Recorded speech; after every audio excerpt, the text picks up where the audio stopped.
আবারও সবাইকে স্বাগতম। আজকে টিউটোরিয়াল শুরু করে দিচ্ছি। আজকে টিউটোরিয়াল তো লাস্ট টিউটোরিয়ালে আমি আপনাদের সাথে আলোচনা করেছিলাম কন্টেন্ট পেজ নিয়ে। তো কন্টেন্ট পেজ নিয়ে আমাদের বেসিক ডিসকাশন ছিল, ইন্ট্রোডাকশন বলতে পারেন। ইন্ট্রোডাকশন ছিল আমরা কীভাবে কন্টেন্ট পেজ ইউজ করবো অথবা কন্টেন্ট পেজ সম্পর্কে আমি জাস্ট সিম্পলি আলোচনা করেছিলাম। আজকে আমরা আলোচনা করব জ্যামারিন লেআউট। জানবো আমরা জ্যামারিন লেআউট। তো প্রিভিয়াস টিউটোরিয়ালে আমরা বলেছিলাম মাল্টিপল ভিউ অথবা মাল্টিপল চাইল্ড যদি আপনি ইউজ করতে চান একটা কন্টেন্ট পেজের মধ্যে, তখন আমাদের লেআউট ইউজ করতে হয়। তো আজকে আমরা জানবো লেআউট সম্পর্কে। যেহেতু প্রত্যেকটা পেজেই বা আমাদের অফকোর্স মাল্টিপল এলিমেন্ট অথবা মাল্টিপল ভিউ থাকতেই পারে, রাইট? আমরা মাল্টিপল এলিমেন্ট অথবা মাল্টিপল ভিউ নিয়ে কীভাবে কাজ করবো সেটা নিয়ে আমাদের আলোচনা। তো সেটা ইউজ করতে হলে আমাদের লাগবে লেআউট। তো আমাদের সেটার জন্য লেআউট সম্পর্কে ধারণা থাকতে হবে। আমরা লেআউট সম্পর্কে জানবো। চলেন আমরা শুরু করি লেআউট সম্পর্কে discussion. Xamarin Layout. Layout is basically a view which itself derives from a view. Layout একটা বেসিক্যালি একটা ভিউ, যেটা আসলে ভিউ থেকে ডিরাইভ করা হচ্ছে। ওকে, জাস্ট সিম্পলি একটা ভিউ। আমরা অলরেডি বলেছিলাম যে আপনি যখন কন্টেন্ট পেজে একটা সিঙ্গেল ভিউ থাকতে পারবে, মাল্টিপল ভিউ না, single view.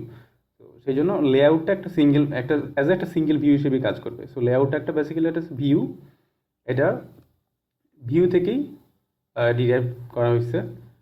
It acts as a container to the other view and is use to position and size the child in it. এটা আসলে কন্টেইন করে অনেকগুলো আদার ভিউ। আপনি চাইলে এই লেআউটের মধ্যে আরও অন্য ভিউগুলো আপনি চাইলে ইউজ করতে পারেন অথবা এর মধ্যে নিতে পারেন, এবং ওদের পজিশনগুলো আপনি ঠিক করে দিতে পারেন যে কোন ভিউটা কোন পজিশনে যাবে আপনার যেই এই লেআউটের মধ্যে। তার মানে হচ্ছে কন্টেন্ট পেজটা হবে হচ্ছে আপনার প্যারেন্ট, কন্টেন্ট পেজের মধ্যে চাইল্ড থাকবে লেআউট। আপনার যেই লেআউটটা নেবেন, সো লেআউট অনেক ধরনের হয়, আমরা এটা আলোচনা করব। বাট আপনি কন্টেন্ট পেজের মধ্যে আপনার সিঙ্গেল এলিমেন্ট অথবা সিঙ্গেল চাইল্ড অথবা সিঙ্গেল ভিউ থাকবে হচ্ছে একটা লেআউট। একটা লেআউটের মধ্যে আপনার যত আলাদা ভিউ আছে, অন্য যে ভিউ আছে অথবা যে এলিমেন্ট আছে, চাইল্ড এলিমেন্ট আছে, সব কিছু আপনি নিতে পারেন ওর মধ্যে। আর ওগুলোর পজিশনও চাইলে আপনি ফিক্সড করে দিতে পারেন। আপনার পজিশনগুলো কোথায় হবে, কীভাবে আপনি দেখতে চান, কোন কর্নারে কোন জায়গায় দেখাতে পারেন, সেটা হচ্ছে আপনার সুবিধা মতো। আপনার যেখানে দেখতে সুবিধা মনে হয় বা আপনার রিকোয়ারমেন্ট যেটা থাকে সেটাই আপনি করতে পারেন। তাহলে এ হচ্ছে লেআউট। তো টাইপস অফ জ্যামারিন লেআউটস। জ্যামারিন অনেকগুলো লেআউট আছে, তো তার মধ্যে আমি উল্লেখযোগ্য কয়েকটা নিয়ে আলোচনা করব। যেমন এখানে আমি 4টা নিয়ে আসলাম। Stack layout, grid layout, absolute layout, relative layout. ওকে,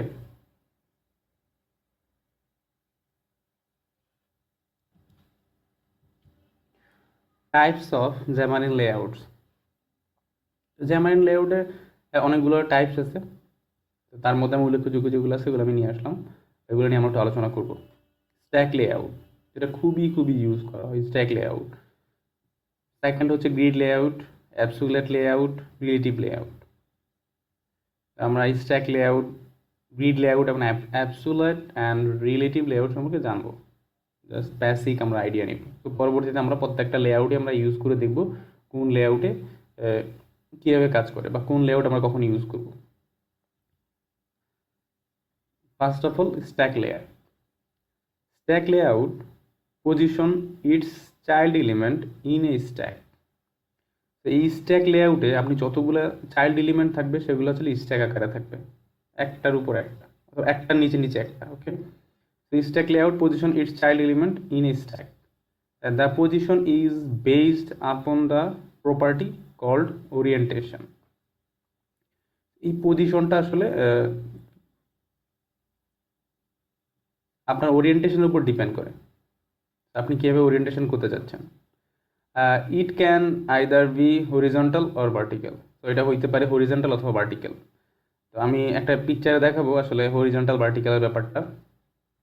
স্ট্যাক লেআউট এরকম, আপনার যদি একটা স্ট্যাক লেআউট চিন্তা করি, এটাকে একটা স্ট্যাক লেআউটের মধ্যে আমরা অলরেডি বলেছিলাম যে একটা স্ট্যাক লেআউটে আপনি মাল্টিপল এলিমেন্ট রাখতে পারেন, child element. First of all এটা সবটা হচ্ছে একটা লেআউট, স্ট্যাক লেআউট। এই স্ট্যাক লেআউটের মধ্যে ধরেন অনেকগুলো চাইল্ড এলিমেন্ট এখানে আছে। আপনি যতগুলো চাইল্ড এলিমেন্ট নেবেন একটা নিচে নিচে নিচে নিচে নিচে আসবে। তো এইটা হচ্ছে আপনার এই স্ট্যাক লেআউটটা হইতে পারে হরিজন্টাল, হইতে পারে ভার্টিক্যাল। তো দুইভাবেই এখানে দেখানো আছে, উপর নিচে নিচে। তো যেভাবেই দেখতে চান একটার নিচে নিচে এভাবে আসবে। স্ট্যাক আকারে আপনি আপনার যে এলিমেন্টগুলো আছে সেগুলো স্ট্যাক আকারে থাকবে। আপনার যদি কখনো মনে হয় যে আপনি স্ট্যাক আকারে কোনো এলিমেন্ট নিয়ে কাজ করবেন, তখন অফকোর্স আপনি চুজ করতে হবে স্ট্যাক লেআউট। বাই ডিফল্ট তখন সে একটার নিচে নিচে সে শো করতে থাকবে। এইটা হচ্ছে স্ট্যাক লেআউট। এইটাই খুব বেশি ইউজ হয়, ম্যাক্সিমাম ক্ষেত্রেই স্ট্যাক লেআউট ইউজ করে, বাট ভ্যারি করে, বা আপনার কাজের সুবিধার্থে আপনি অন্য লেআউট ইউজ করতে পারেন, কোনো প্রবলেম নাই। Grid layout. Grid consists of rows and columns and places its child according to the indexes of row and column. তো গ্রিড শুনি অনেকে অলরেডি হয়তো অ্যাটলিস্ট ধারণা চলে আসছে গ্রিড। তো গ্রিড আমরা অলরেডি যারা ওয়েব ডিজাইনে কাজ করছেন, বুটস্ট্র্যাপ নিয়ে কাজ করছেন, তারা অলরেডি জানেন গ্রিডটা। এইটা আসলে কলাম এবং রো নিয়ে কাজ করে। আপনি যখন আপনার স্ক্রিনটাকে কলাম রো এর মধ্যে দেখতে চান, আপনি যেই ডিজাইনটা আছে আপনার, সেইটা যদি আপনি কলাম রো এর আকারে সাজাতে চান, তখন আসলে আমাদের গ্রিড লেআউটটা ইউজ করতে হয়। আমরা গ্রিড লেআউটে আমাদের কলাম এবং রো নিয়ে আমরা কাজ করতে পারি। It works like a table. তো এইটা হচ্ছে একদম টেবিলের মতো। আমরা একটা টেবিল নিয়ে যেরকম করে কাজ করি, সো গ্রিড লেআউট অনেকটা টেবিলের মতো। You can also apply column span and row span to the elements. আমরা টেবিলের মধ্যে যেরকম করে কলাম স্প্যান এবং রো স্প্যান ইউজ করতাম, এইখানেও সেটা করতে পারবো। The image value show a grid. এই হচ্ছে আমার ইমেজটা। সাপোজ ধরেন টোটালটা হচ্ছে একটা লেআউট, গ্রিড লেআউট। গ্রিড লেআউটের মধ্যে আমরা চাইলে এরকম করে রো কলাম করে নিতে পারি। আমরা চাইলে এরকম রো কলাম করে করে আমাদের যেই পেজ আছে, তো আমরা পেজটা সাজাতে পারি। যদি আপনার মনে হয় আপনি এরকম ডিজাইন দরকার, তখন অফকোর্স আপনাকে ইউজ করতে হবে গ্রিড লেআউট। তো এখানে আমি যদি স্ট্যাক লেআউট ইউজ করি, স্ট্যাক লেআউট ইউজ করলে আসলে আমার উদ্দেশ্য হাসিল হবে না, বিকজ অফ সবগুলো একটা নিচে নিচে নিচে নিচে আসবে। বাট আমি তো এরকম চাই না, আমি চাই কলাম আকারে। তো যদি কলাম আকারে কখনো আমার ডিজাইন দরকার হয়, অফকোর্স আমাকে গ্রিড লেআউট ইউজ করতে হবে।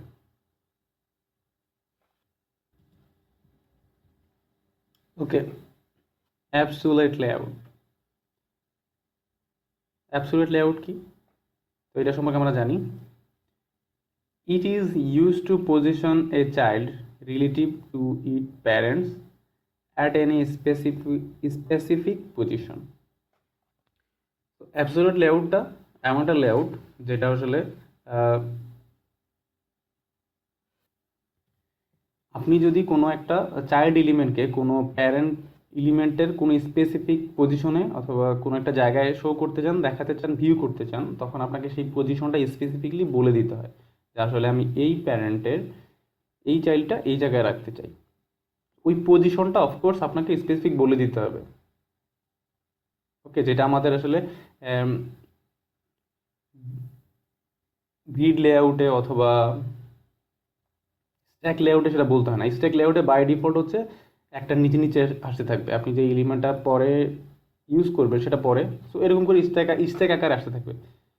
আর অ্যাবসোলিউট লেআউটে অফকোর্স আপনাকে স্পেসিফিক যে পজিশনটা, যে পজিশনে আপনি সেটা শো করতে চান, যে পজিশনে আপনি ইউজ করতে চান প্যারেন্টের, অবশ্যই সেই পজিশনটা আপনাকে দিয়ে দিতে হবে অ্যাবসোলিউট। ওকে, এই হচ্ছে absolute layout. Relative layout, a layout that positions elements relative to each other using constraint. Relative layout আসলে অন্য অন্য যে এলিমেন্টগুলো আছে সেই এলিমেন্টগুলোর সাথে আসলে রিলেটিভ।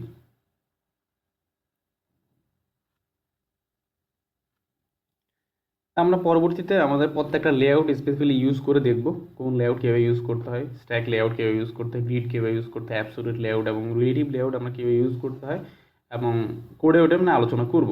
জাস্ট বেসিক থিং আলোচনা করলাম। বাট যতগুলা লেআউট নিয়ে কথা বললাম সবগুলাই কিন্তু এজ এ সিঙ্গেল ভিউ, একটা সিঙ্গেল ভিউ। আপনি চাইলে একটা রিলেটিভ লেআউটের মধ্যে আপনি আরও লেআউট নিয়ে কাজ করতে পারেন। অথবা আমি যদি ব্যাকে যাই, স্ট্যাক লেআউট, সাপোজ আমি একটা স্ট্যাক লেআউট নিলাম, মানে একটা কন্টেন্ট পেজের মধ্যে একটা চাইল্ড এলিমেন্ট হচ্ছে আমার স্ট্যাক লেআউট। আমি চাইলে একটা স্ট্যাক লেআউটের মধ্যে আমি আরও স্ট্যাক লেআউট ইউজ করতে পারবো ওই স্ট্যাক লেআউটের চাইল্ড এলিমেন্ট হিসেবে, কোনো প্রবলেম নাই। ওকে, তার মানে আমার কন্টেন্ট পেজে একটা এলিমেন্ট থাকবে অলওয়েজ, সেটা হচ্ছে স্ট্যাক লেআউট অথবা যে কোনো একটা লেআউট। ওই লেআউটের মধ্যে আমি চাইলে যে কোনো লেআউট ইউজ করতে পারি। আমি চাইলে স্ট্যাক লেআউটের মধ্যে আবার স্ট্যাক লেআউট ইউজ করতে পারি, কোনো প্রবলেম নাই। বাট কন্টেন্ট পেজের মধ্যে একটা এলিমেন্ট থাকবে, এই হচ্ছে লজিক।